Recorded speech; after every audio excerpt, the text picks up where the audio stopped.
I've put together approximately 35, maybe 37 videotapes, and all the information comes from a book dictated to me by God as his righteous servant, a man described in Isaiah 53, and the man described in chapter 11 of Isaiah, the descendant of David, the twig from a shoot that grows out of the stump of Jesse, and it is a stump because of the vanished and felled ancestral tree of the kings of Judah, the line of Jesus. He cannot be the man of chapter 11. He's not the anointed one. He's not son of David. None of that's true. The other book, that book is called Isaiah 53 in the Day of the Lord. And there's about 3 chapters in those particular videotapes that come from the second book that we wrote not too long ago. He dictated to me the story of my life. It's to show you how I fit the verses of Isaiah 53 with regard primarily to suffering, familiar with disease. So that would be wounded, and as it turns out, cancer. But the other words that you find in Isaiah 53, punishment, maltreatment, crushing, bruising, chastisement, okay, that is all in God's power. That's all in God's power, all those words. But the books are unpublished, shunned and despised, accounted afflicted by God, plagued.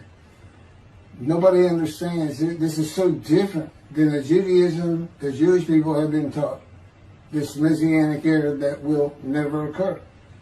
And we know it's not going to occur now once you believe who I am and how you cannot. After the mountain of evidence I have presented that is in those books, just as Moses today would have to say, well, look, I wrote Leviticus. You think I just came up with that? You think I just came up with all this information? That I know how God speaks through an angel and who that angel is?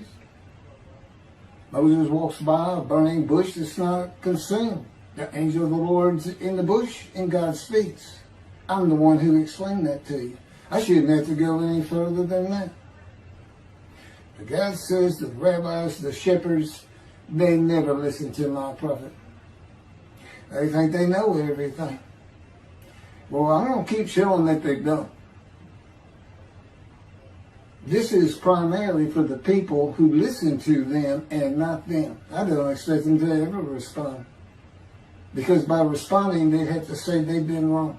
Or that's just not what we believe. And so they won't change. The bottom line is they make money on it. That's the bottom line. God had me watch a video of Toby Singer just for this one purpose I'm about to tell you. He said, watch him raise his hand. He raises his hand to do his hair or rub his nose or something, and it's this big, fat gold watch. And this is how you know this is just a God of old. He said, look at that. Look at that. I said, well, he does dive. He skin dive, scuba dive. It might be a scuba watch. He said, that's no scuba watch. That's just a big, fat gold watch for everyone to see. And he makes his money on Isaiah 53. The guy said, at least that's how he really got going. I don't know. I know he has a radio show. But remember, I'm in the fire refinement. Everything God does with me is to draw emotions, because I'm going to be emotionless once I get to Israel, for the most part. He'll let me feel what he wants me to feel. But nobody can get under my skin. You can't bother me. Even if I seem like I'm mad, it doesn't carry over to my insides. And I don't think about it any more than while I'm, as they would say today, on a rant, getting on somebody. But I bring his reckoning. I laugh. I tell him, you know what I am, don't you, guy? He said, I know you're a lot of things. I said, no, I'm the reckoning. And I am the wrath. That's what I am. He laughed. Holy Spirit laughed. That's what, yeah. I say, righteous servant, David the shepherd, Elijah, prophet like Moses. I like wrath. What's his name? Wrath. What does he do? He brings a reckoning. But anyway, I'm going to go through these early years of mine before God spoke to me. It's chapters 1 through 6. Chapter 7 is God speaks to an atheist, and I've already videotaped that. Walking with God, and something on visions and visuals. So the first chapter, this is what he told me to write down birth and tragedy. I was born in Bryan College Station, Texas on February. It's just in from the Holy Spirit, yes. Like he couldn't ask me before I started. Yes. Oh, this is only for the people who come to believe in me. I don't expect anybody who's been viewing these materials and, nobody's really subscribing, a handful, to be believed. Again, I can't imagine. I don't know what you people want. I don't know who you think's going to come to do something different. How are you going to know who David is? I mean, according to Judaism, there is no description of him. How are you going to know who he is? All this being presented, and I know Jewish people have seen it, only 60% of the views are coming from the United States. Now, I don't know that means 40% is coming from Israel. Probably not. You got Canada that's be a big follower on my WordPress site. And really just all the countries of the world at one time or another have looked at some of this information as I wrote my blog, and the blogs became chapters. But I'm assuming some Jews have heard of what some man is saying he is Moshiach, and they're watching. Well, this is for those who come to believe, the people who want to be the witnesses, the many made righteous. By my knowledge, better things I can tell you that God would have me say to you. So, this might be bored to tears with others, but it does show suffering, pain, and emotional pain, my background, and just who I am. Not just some kook out here. People say, well, he's hearing voices. Listen, as a lawyer, and I even do criminal law, I've seen some of these people who hear voices. I promise you, that's a person who should be hearing voices when you just see them and watch them for a couple of minutes. It's not me. Excuse me. Okay, I was born in Bryan College Station, Texas on February 21st, 1957. And that's interesting because that's the year the first satellite went up. Russia sent up Sputnik, which was really 3 different satellites, and altogether they were called Sputnik. That is considered the dawning of the age of the internet. Now, I've asked God, how did you select me? How did I be blessed with this and learning all these things with this crazy life that I've had? And but he won't answer me. He's gone poker. This poker guy, he's not going to talk. He's not going to change expressions or anything, or me giving an impression that he is. And so I tried to come up with it on my own, and that is where I started. I said, because I know how important the internet is for this. It's the only way to get things worldwide, and all the teachings that have come through it. I didn't know, I'm 63. I'm not like the young people who can just text messages without looking at the phone and all that. But he's taught me everything. He taught me how to set up Facebook, Twitter, you name it. And he would just say, go to your computer, do this, do that. Commanded it and directed to become very good at the computer and, of course, word processing. I'm a regular secretary, except I still henpeck with one finger. I used to. But God said that's to show you I have perfect use of this disfigured right arm. It just doesn't have muscle in it, and my shoulder's short. Anyway, I was born in Bryan College Station, and that's where Texas A&M University is. And my dad was attending Texas A&M when I was born. I graduated from there 22 years later, which is a story in and of itself. So I was born premature in the 7th month of my mom's pregnancy. I was born in February, and there were many complications. My parents were told I would not make it through the night, and they should just take me home. Mind you, this is 63 years ago. The biggest problem was that my insides had not fully formed, and it was impossible for me to take milk. Mamie, my great-grandmother, told my parents, boil rice. Feed him the rice water. It's got all kinds of nutrients and minerals in it. Dad says he threw out a mountain of rice those first few months. And it would not be my last encounter with death. So my dad graduated and we moved to Metairie, Louisiana. And his first job as an oil and gas geologist. He looks for oil and tries to sell deals to people who can raise money to drill. He gets money up front and a percentage of production once they get their money back. That's what he's done his whole life. And I became, as a lawyer, I became board certified specialist in oil, gas, and mineral law because I had found it so interesting.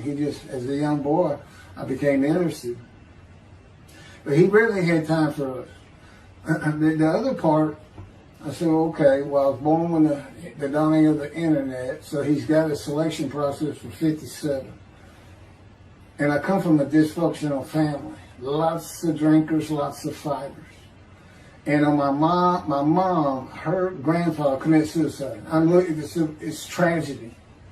Birth and tragedy. In the Great Depression, he lost everything. He owned land in what is now downtown Dallas. But then when she was about 4 or 5, her mother went down to the market square in Crockett, Texas, small East Texas town. Everybody has their courthouse in the center of town, and there's streets on either side with stores. She went to the hardware store and purchased rat poison. She hadn't gotten hardly out the door when she opened it and took it herself.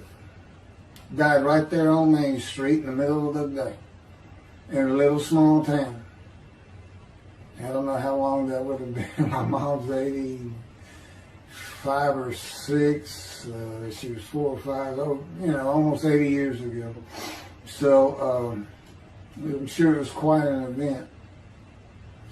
And her dad took her and her sister's about 2 years older, to Metairie, and not Metairie, to someplace in Louisiana. But could have been Baton Rouge. And her father became a elevator operator. And you can still find this in Houston when I was at law school. I went to law school downtown Houston, but South Texas College of Law. And at the courthouse, they would have somebody sitting in there on a little stool and with a lever and take you up or down, take everybody up or down. With all the lawyers coming in for the court cases, it was packed. I'm sure they've done away with it by now. But that's what he did. And they found him one day or night. He had taken out a pistol, he shot himself in the head and killed himself. So now she had suicides on both sides of the family. And her father's brother took the 2 girls in. He actually adopted them.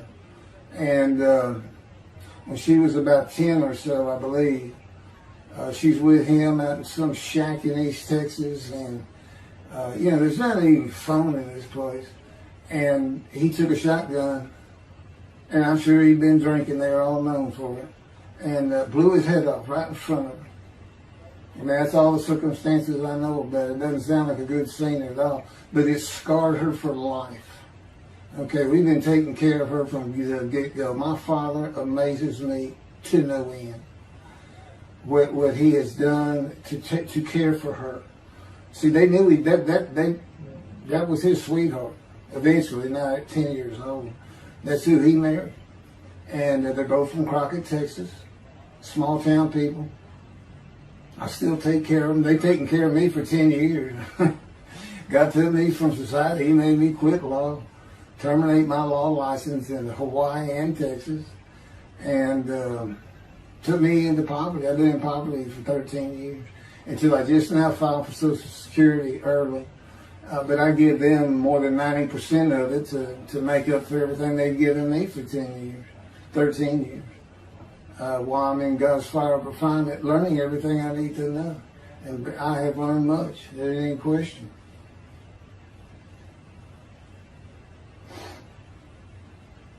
So anyway, there's 3 suicides.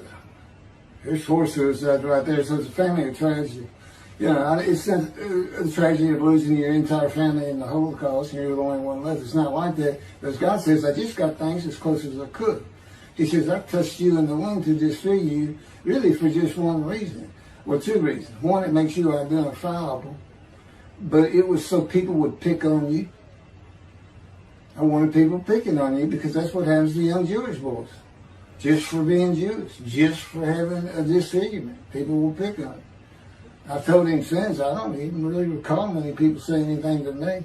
He said, that's because you look like you crawl all over them. They did. And I did. I was always just say something, anything. That's just the way I was just angry inside. And God's taken all that away. But I can still go on a good rant. But,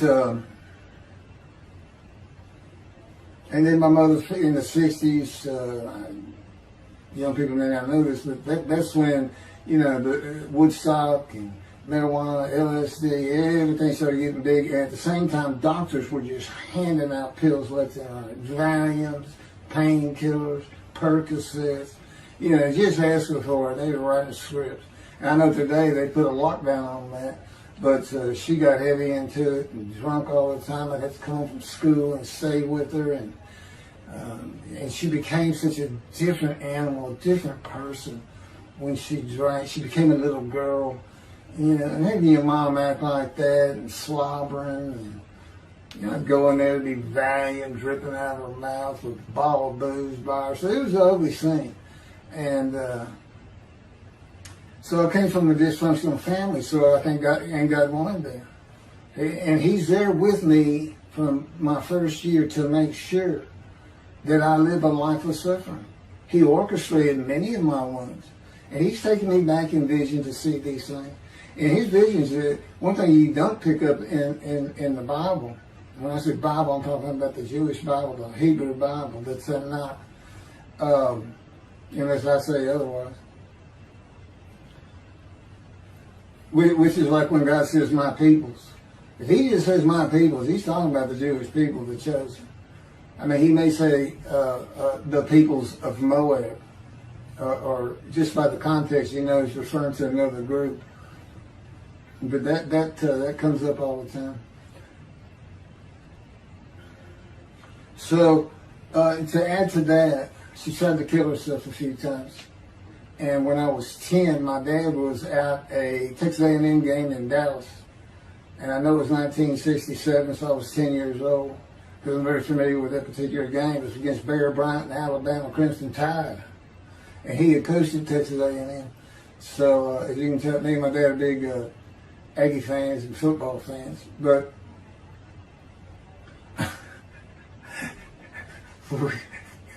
I had been assured we'll be able to see those games in Israel.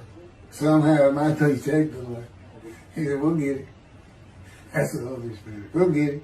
I said, he's so funny. I don't know where my sister and brother were, but I heard some noise and I went down about 1 or 2 in the morning, and our stairs curved, and there was a little bay window cut out, and I looked down out into the living room. She's laying newspapers out, and I just sat there watching. I didn't know what to do. And she got down that paper and took out a butcher knife, not a razor blade, a butcher knife, and opened her wrist up. And this happened again years later when I was in high school. She opened her elbow up, and that was god awful. I don't know how. But before she bled out, my dad opened that door. I sometimes think she knew he was going to be there soon, would probably save her. But it didn't look good, and I hated myself for not doing something. Maybe that's why I was so angry. Anyway, because I didn't do anything, I just sat there. I couldn't move. I don't know. I don't even know what I was really thinking, really. But I can't. What it did is it told me how much her uncle blowing his head off must have done to her. That must have really hit you. I had nightmares my whole life, but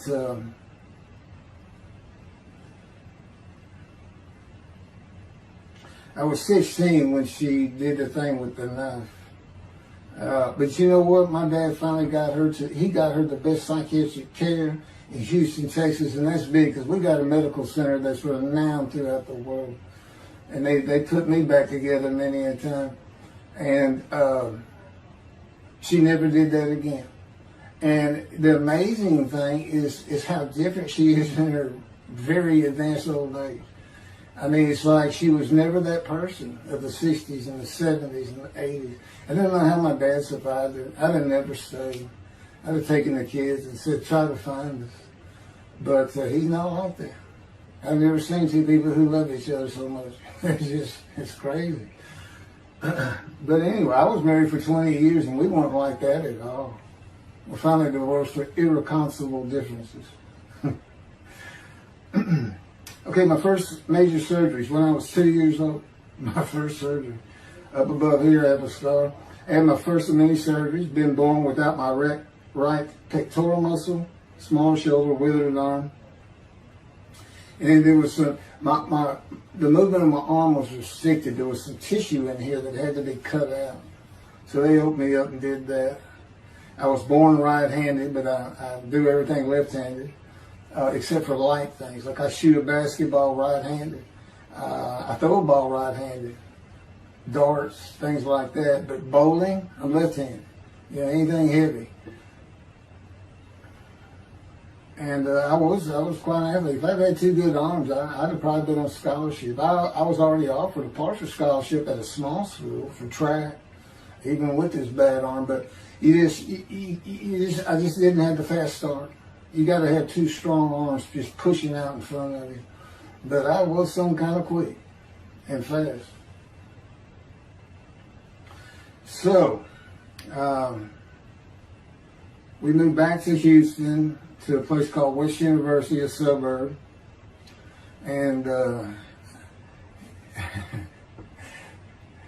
this little story, I don't even like telling it, but God tells me I have to. And he had something to do with it, but I'm not going to go into that part of it. So anyway, I had decided when I was in second grade, I was tired of school, didn't want to go anymore. I don't exactly know why, I just know I said, that's it, and I'm not going. Dad came to get me up and take me to school until I'm not going. And it was on. He was going to get me there. It took him about an hour to get me to the car. Fighting and screaming and running around, hiding, getting under bed. You name it, I was doing it. And anyway, he finally gets me to the school, but he's too tired. He wasn't even going to try to get me out of the car by himself. So he get out, and he goes and gets the principal. Now, my dad's about 6'2", but he's real slim. And but he comes out with his principal who's taller than he is, and he's a hefty guy. He's burly. Anyway, so they come, they said, get out of the car. I said, I'm not getting out of the car. I'd already locked the doors. And only the two front doors locked, and it was those locks that you pull up and push down. So my dad used the key, and he opened up, he popped that lock up, and I slammed it back down. Said, I'm not going to school, I told you. He throws some keys, they start throwing the keys at one another over the roof. The principal's trying the same thing, and I'm slamming his door, I'm leaping across the car. Man, I don't know how long I went, but they finally, you know, in 5 minutes maybe, seemed like an eternity. I was terrorized, that's the way I looked at it. Anyway, the principal got it open. And I saw that door open, and I got back on the far other side of the, by the steering wheel with my back against that door. And I curled up like a ball. Had my knees on my chest. And he reached in to get me, and I unleashed on him, kicking him in the face with everything I had. It broke his glasses, and his orbital bone got shattered. So, you know, That wasn't my first principal either. There's another one. So, but anyway, so they carried me in, and it was very embarrassing, just crying.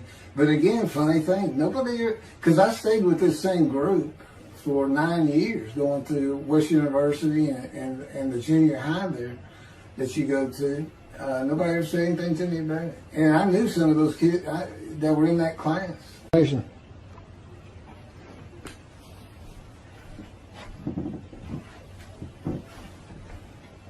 My camera only goes for half an hour.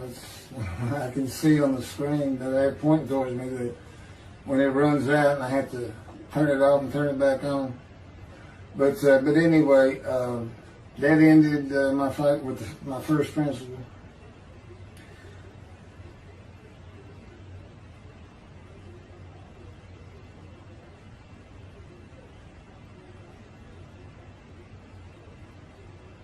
Yeah, here it is right here. I just got to help me put these together. In the 10th grade, the principal of the school told me to cut my hair. You know, I had long, blonde, wavy hair, well past my shoulders. Again, this was, I graduated high school in '76, and this has been junior high, so it's in the early '70s, but it felt like the '60s still. And I kept it in a ponytail. It was neat. It was a school-wide policy. I think I was one of the last people to cut his hair. I was hiding all the time. I was always on the alert for the teachers that would turn you in. But I went and got it cut. I told the barber right at my collar. Sat there in the chair, cut it right at my collar as I was instructed to do. And then I was commanded to return to the principal's office. And so I presented myself to him. I sat down in the chair in his office, and he gets up, walks behind me, and grabbed me by my hair, back of my head, and jerked my head back fast. And said, "It's still over your collar." Now, I don't know if I did a backflip out of that thing. I can't really recall. But what I do recall is it took 3 people to get me off of him. And I was permanently expelled from school, which ended up me leaving home. It wasn't a runaway. I'm just out of here. I'm tired of everything and everybody. I ain't going to school ever again. Hate school, always there. That was me. Yeah, they had to pull me off of him. I understand through a friend of mine, he said, "You know, my brother went to that school. He had some stories about that guy." So that's, it wasn't me, it's him. Second major surgery came when I was 12 years old to try and repair my right knee and just below it. I was running full speed in a field. High grass and weeds with a family dog. And God says he had something to do with what the dog did. For no apparent reason, just suddenly he was running at my side.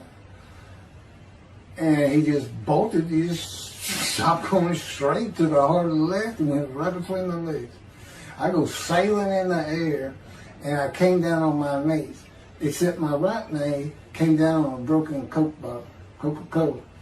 And they used some thick glass back then. It was stuck nose down, way down. It was all broken up, but it was the bottom all jagged that my knee just, they said it went to the other side of your knee. They said, "You got that whole field in your knee." But when I got to the hospital, I sat there for a long time. The first doctor that came in just told my mom, right in front of me, I'm in the room, he said, I can't repair that. It's not repairable. We want to take it off. You can't use it. And I already knew that, because as I started screaming and yelling for my dad, he finally came back. This field was behind our house. There was a chain link fence, and then the field. My dad finally heard me. He got over, he saw the blood, and so all of a sudden he's scared to death. I'm going into shock.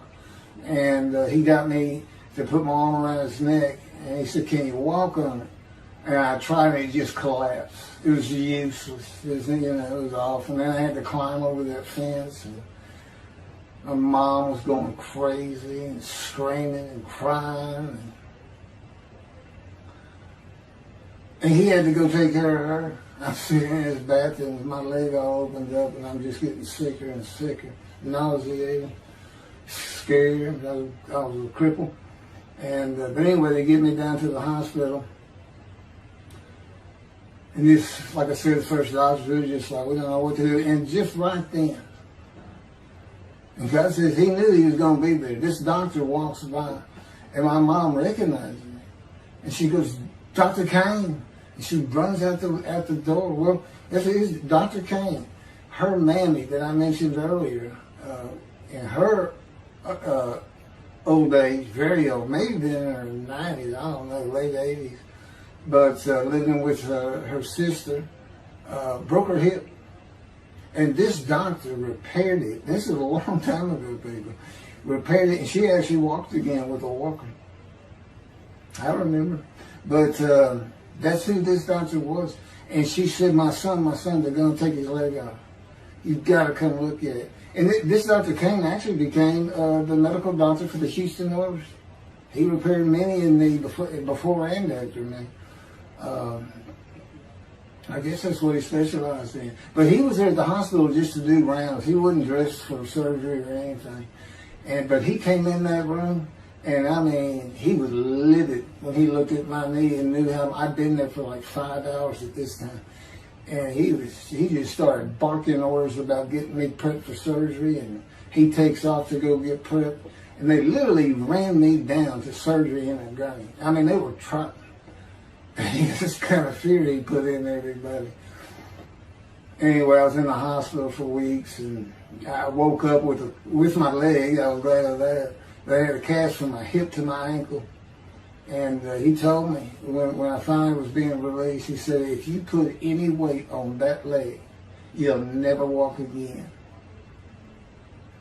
So, I can't remember, 6 weeks, I don't know how long it was that I had that cast on. It wasn't my first cast, it wasn't my last. Or maybe it was my first, but it wasn't my last. That's another story. We're not getting very far. There's 6 chapters. I'm barely getting through the first one. But what I'll do is I'll just do 6, just like I did with Isaiah 53. I did 6 or 7 videos, 7 I think. But then I joined them all together and put it as one video, the definitive commentary of Isaiah 53, which comes straight from God, by the way. I mean, you can contest what I'm saying all you want, but it makes perfect sense. For the first time, Isaiah 53 is explained. And how did I become the smartest religious Jew in the world who can see that? And what the wounding and the punishment, everything's about, and how it's really, in some ways, a snare for the Gentiles for the day of the Lord. Because he knows he can take me and just decimate any argument they want to put forth. You know, in particular, I'm blemished. I'm the Antichrist. In that I am the exact opposite of Jesus Christ.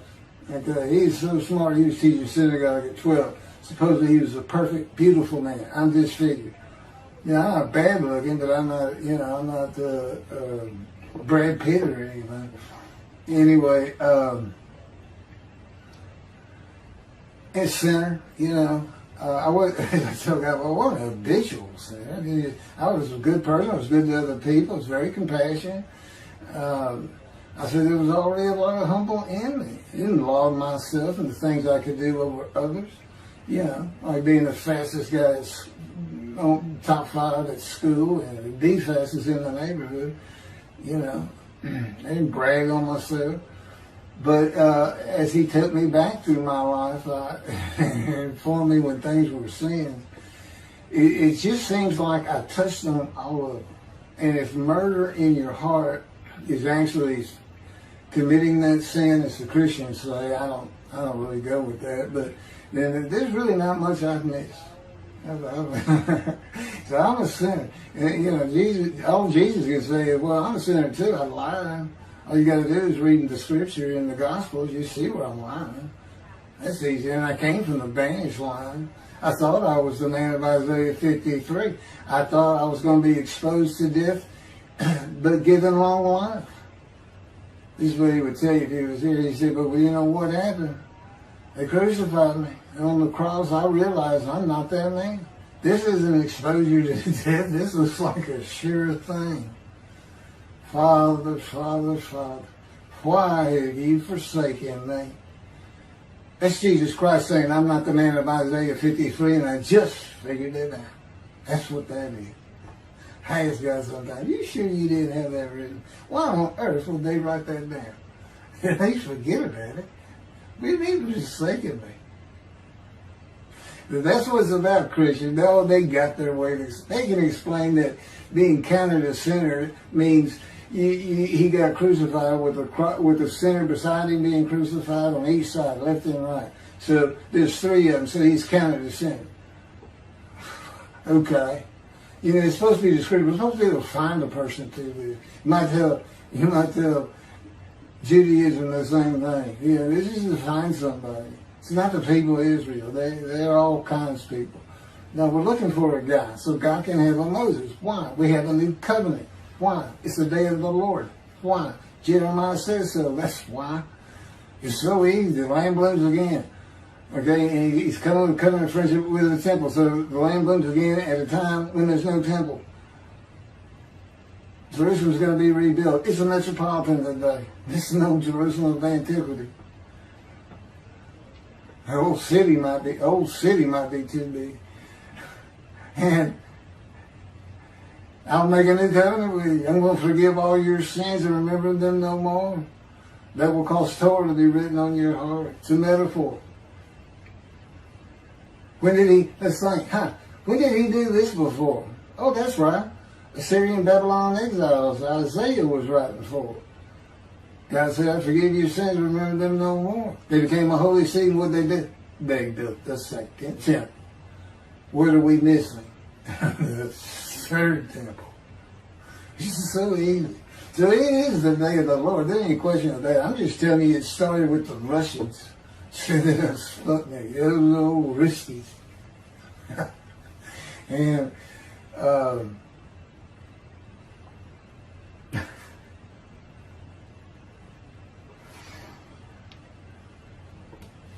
and he's bringing the covenant, but he's got to have a Moses. He said him send a prophet like Moses. So he's saying it's Joshua. No, it's not.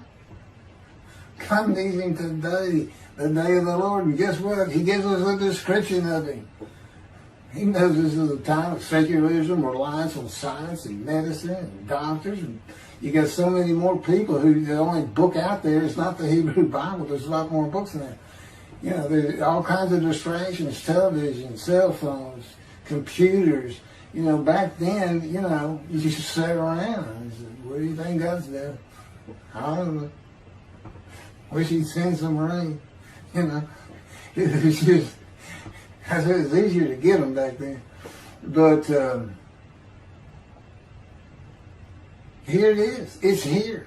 And God said, you see why I put shunned and despised in there? Because for a while I said, God, you know, this is before we really got the books done and everything. I said, I'm just sitting in a room. I can't really tell anybody shunned and despised in there. Counting me plagued, afflicted, and by God, and everything else. He said, well, how you feel now that we've been putting all this on the internet? I said, I feel shunned and despised. Yeah. I can tell they know. There's no question this ain't gotten back to those two. I said, you keep attacking them like this, and I'll be certainly sure, just in case I'm wrong. But, because he won't actually tell me, he won't tell me anything, this is a rule of thumb, he won't tell me anything that I cannot find out or become knowledgeable on or informed on of my own, which means about nothing because we're in a room all the time. The adjunct of the Holy of Holies is what I call it. I live in the Holy. I'm like the priest who can, the only person who could go into the Holy of Holies was the high priest. And that's what I'm like. As a matter of fact, God had me write down, just as he had David write down, a new Psalm 151, where God said, and it's on a video, where God is speaking, where the Lord came to me and God said, quote, and within that, he says that he declared me. We actually used the psalm where he declares it for David. He declared me an eternal priest in the order of Melchizedek and King David, and a rightful king, small k, and a rightful king. And he also declared, I'm the righteous servant. I mean, that's God talking. I mean, he's using it. When he dictated to me, it wasn't, to be written in my personality. That's him. That's him doing a new song. So, because he does that. Even in the writings, the person doing the writing, whatever prophet it was, or Moses, or David, if he wrote Samuel 2 and Kings 1 until he died. As I said, God says, just assume the central character is the one I had writing, because their lives change when I come to them, just like mine's changed. This is not anything I could have ever conceived or even bothered thinking of. I'd have never read the Bible my whole life if he hadn't told me, we're going to the bookstore and get you a Tanakh. That was 13 years ago. And my answer was, what's a Tanakh? I didn't know anything. And you look at all this knowledge. But this is it. This is the only power he's going to use in creation. He's not going to perform miracles. He's not going to have me perform miracles. And he's not. He said, the only power I'm going to use is on you. What I can get you to do.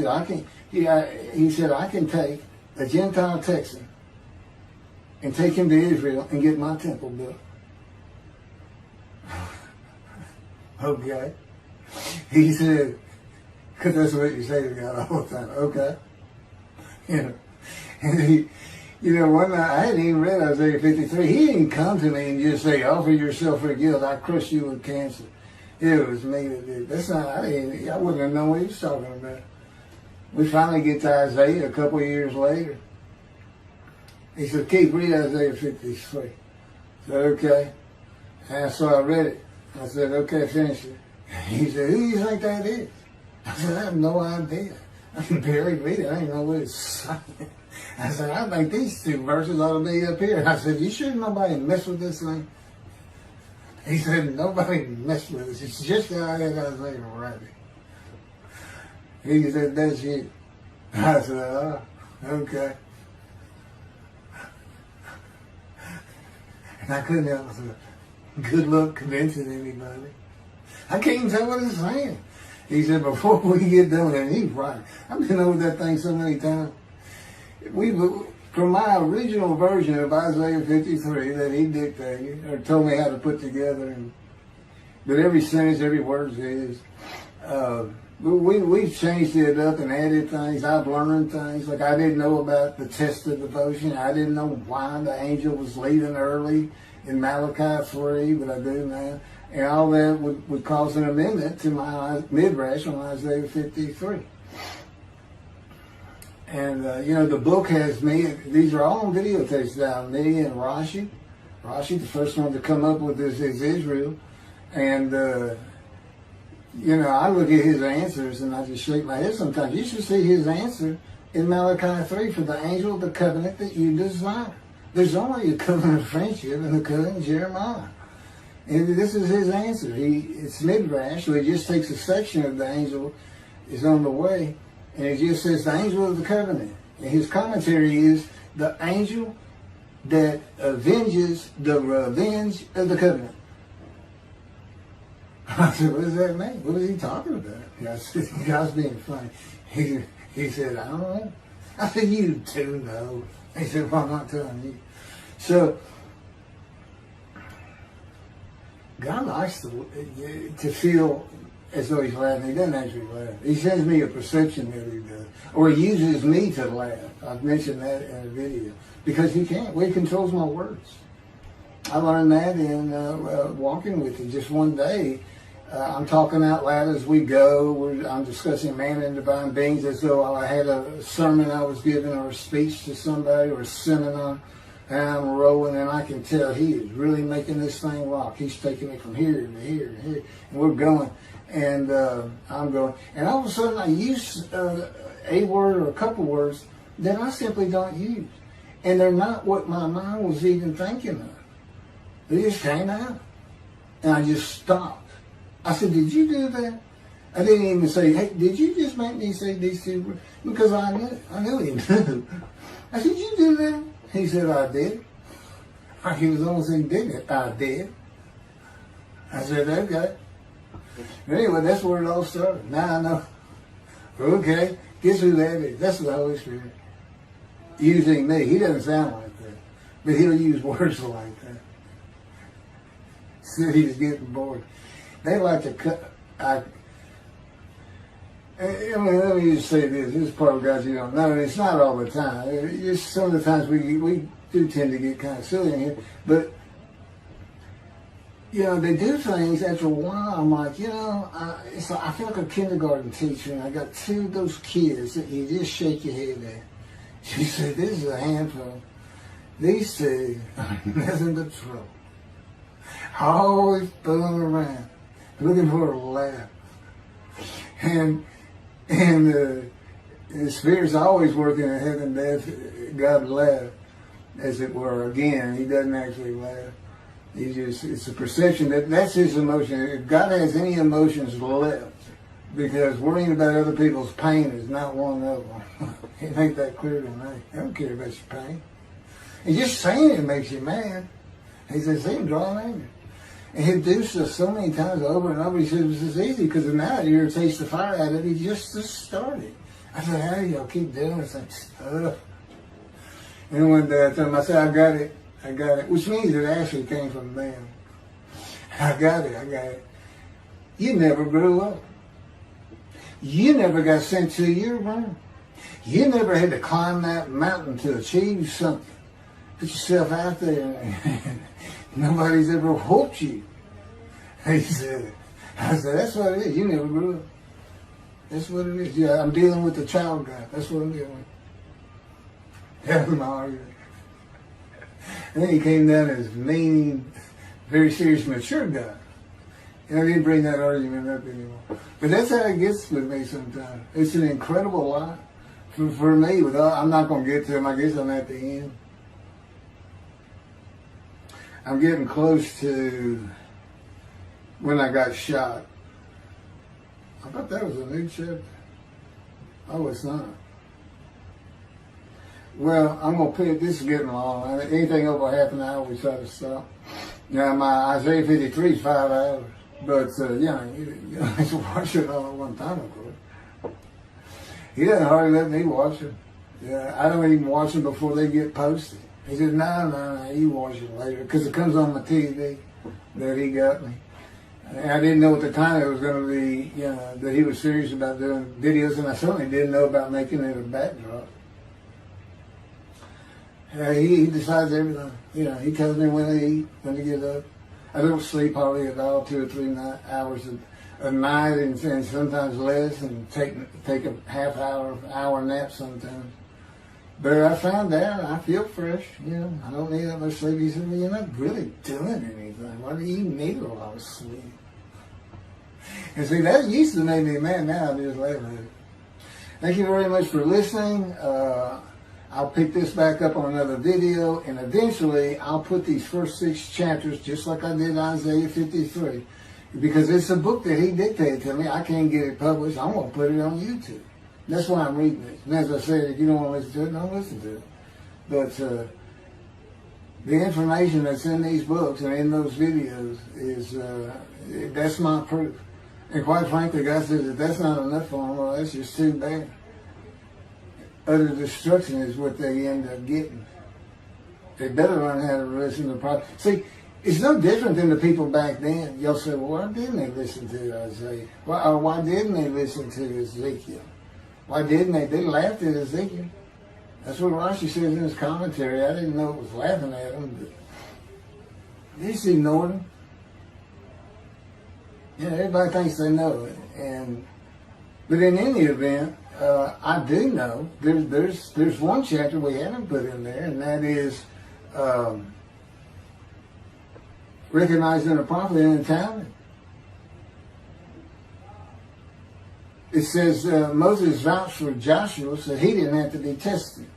Now, the problem with all that is, and I think why God hadn't had to put it on video, is that they're looking for a seer, somebody who can see the future. But see, that's antiquity. I mean, that's not what you're looking for today. Moses wasn't a seer. And none of the prophets were seers. They just wrote down what God told them to write down. God's the prophet. Is the one making prophecy. And what he does, he doesn't actually just, quote, see the future. He walks it through. He says, okay, right here is when they're going to send up a satellite. This is where humanity will be at that time. He can walk it through in his mind. As I mentioned, his eyes, he doesn't have them. It's just his absolute knowledge of all things. He can form a picture of this brain. Me, it's in here. He knows every atom of my body. And it's like he does a vision for himself, a visualization. It's what I call when they put pictures in my mind. He says, and he puts it into the spirit's mind. And they're both within me. You know, the big cloud that just came down. If you're sitting in a room with me, it envelops you. But it engulfs me, it goes through me. My little spirit cloud becomes part of the big cloud. That's why God is in his spirit. Here's the elements of spirit. Here's the elements of God's presence, his mind. Two clouds, they just come together. They can be together. Okay, but God's still one. He created the other cloud. And then in this room, filled with them, my little spirit is like a little cloud that just came in and part of it. That's who I am. That's a man in divine things. Okay? No, it's like nobody's really expecting it. Well, maybe it's because you didn't know these things. And now they want, I get the feeling, shunned. Shunned means I'm not looking at that. It sounds like a kook. We by faith, by the fundamental principles of Rambam from the talent, from his diagnosis of the talent. Once you do your own, once you throw the talent out and learn some new stuff, once you get out of antiquity, every religion has an end times like that. Every religion ends up with utopia for its people. Everybody. Well, don't be like everybody. You're the Jews. Throw it out. Let's get practical. Let's have God in our midst again, in a man like he was in Moses. Let's point at him and tell the Christians that is the man of Isaiah 53. Here's what it's about. God said he's coming back. He told us we're not waiting on him like you. And he said when he was coming back, he false prophesied 5 times. He ain't coming back. He wasn't who he thought he was. He told us on the cross. I'm not the man of Isaiah 53. He tells us. What else was he doing? Oh, why'd you forsake me? I'm about to die. What do you think he's talking about? What do you think he's thinking about? You're not supposed to die. He thinks he's the man of Isaiah 53. So do they. It's mind-boggling because I'm the man. And there's nothing about me that says Jesus Christ. Nothing. You should hear me cuss God. I cussed him trying to die. I begged for death 1,000 times. He said, it's not been 1,000 times. I said, it's been hundreds. He said, well, that's true. You have cursed me more than any man in the history of mankind. And he said, and you did it face to face. And I said, you shouldn't make me so mad. He laughs, y'all. He laughs. When I'm cussing him, he makes him mad. And oh, you're kidding, that story? He gave me his perspective. This is how he did it. He said, Keith, imagine you created ants. And ants are living beings. In other words, they can think and they have emotion. Okay, you get a great big ant farm over here in your room. Okay, you decide you're going to get one ant to get all the other ants to do stuff. But you got to get him ready. And you get him ready the way I'm getting you ready. Now, he's mad at you. Right? I said, yes. Yes. And he said, now, imagine, I'm always laying in this bed. I got a big table. It's got a microwave on. I put my computer on. I got a big fan I like to have on. And he said, look over at that table. Now, imagine that ant got loose. And he is crawled up. And he is standing on the corner of that table. And he is giving you the what for in ant language. I mean, he's going. And he's turning around and shaking his butt at you. And he's cussing. And all this. And all you got to do is go, bump. And he's gone.